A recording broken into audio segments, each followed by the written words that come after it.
All right, Darren. So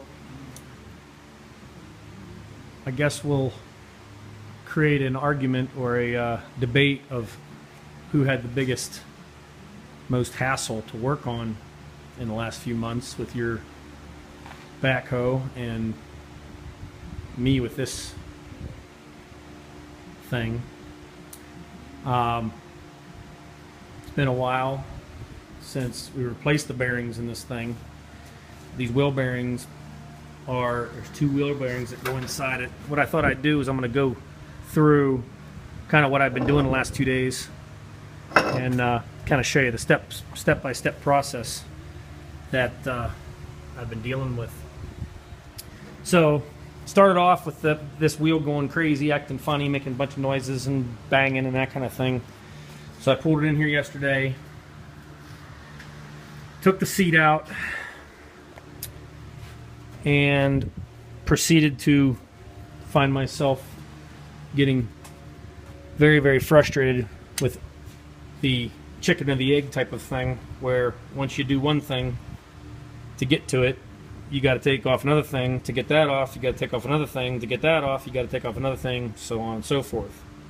So the whole objective was to get down in here and get this bearing out. So you got a simple little cover there, which, well, that seems easy enough. But behind it, you can see it right in here. You see the sprocket. Get this thing out of the way. You can see the sprocket right here. That's the drive sprocket that goes in that hole right there. Well, it's got a big heavy chain sitting on it. The motor is sitting in here. So when I pulled the spline out, the shaft out, this sprocket wouldn't come down any further and clear this area to get down into where the bearing needs replaced. So somehow I had to get this sprocket moved back far enough. So that led me to thinking, well, now I've got to loosen up the chain. So I went back in here. You can't hardly see it very well, but there's a tightener mechanism, which actually, it's back over here on the table. Big heavy duty plate. And it had these two fine thread 15/16 bolts that they use for tightening. And so I was reaching down in here. You can't really see it very well. Of course, I had to take this cover off. I forgot to mention that. This main cover to get in here. But down in there, you can't really see it. But on the outside of this oil chamber is the tightener. So I started loosening that up, thinking the chain would get loose, and of course the chain wasn't loose enough. Finally, I got to the point where I thought, you know what, this motor's going to have to come out. It looks like it might slide out of here with 4 bolts. Pretty simple, huh? Okay, not a problem. So then I went over, started loosening the 4 bolts. You've got this safety brake or this emergency brake plate right here. It just sits on this spline, but of course you got the chain stuck on it. So as I tried to I loosened up the motor, started sliding it back. Well, the chain's stuck on the sprocket because the tightener for that slide mechanism that I told you about, it was in the way. So I couldn't get the stinking chain off this sprocket right here. So I'm getting more and more frustrated. So then I decided, well, I'll take the chain apart. Of course, the chain link where I disconnect the chain was nowhere to be found.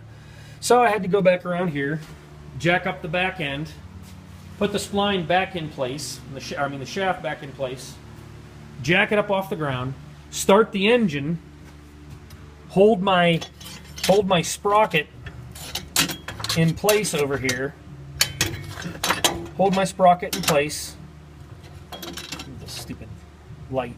Hold the sprocket down here, this piece right here, it's sitting back under here. I had to hold it in place, operate the wheels without, of course, upsetting the fruit cart here. Got it turned finally to where I found the splice link, disconnected it.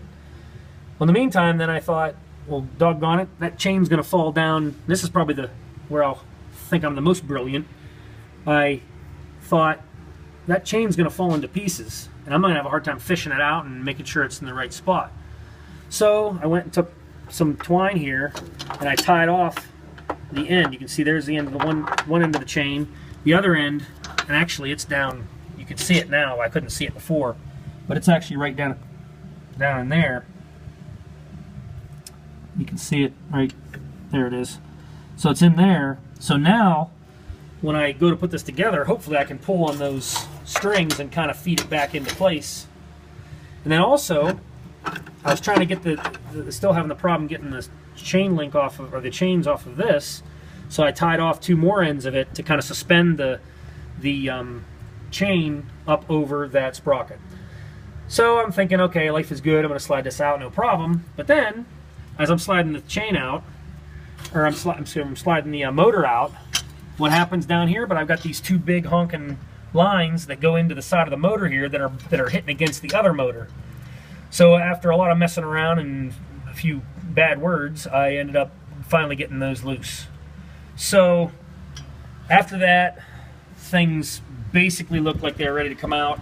And now, as you can see down in here, if I can get the light on it appropriately, you can see down inside the bearing's shot. The race is still there. Both bearings were gone. I'm going to go buy another magnet tomorrow, I think, and fish this. I need to put fresh oil in this thing. It's all full of debris and crap, so I'm gonna different metal shavings and stuff. So and I'm sure little rollers and stuff from the old bearings. So I'm gonna try to fish it out and try to do it right, because I do not want to do this job again. So, well, there's a little bit of information, and maybe next time when somebody's working on this thing, they'll realize it's not a lot of fun to tear it apart. So, of course, I had to tear apart the whole linkage mechanism, the foot pedals, the plates, the floorboard here. I mean, just everything. So, little machine, lots of engineering. So I'm not going to put it together tonight because I want to show it to my boys. Caden and the boys are all at Lakeside right now on their way home right now. So Cameron loves all this Lego building and this and that. And I want to kind of take 5. Well, for them it'll probably be 2 minutes, but show them all the puzzle that is engineering and these machines sometimes. So, all right, well, there you go. There's 7 minutes of your time. Hopefully I didn't waste it. See you later.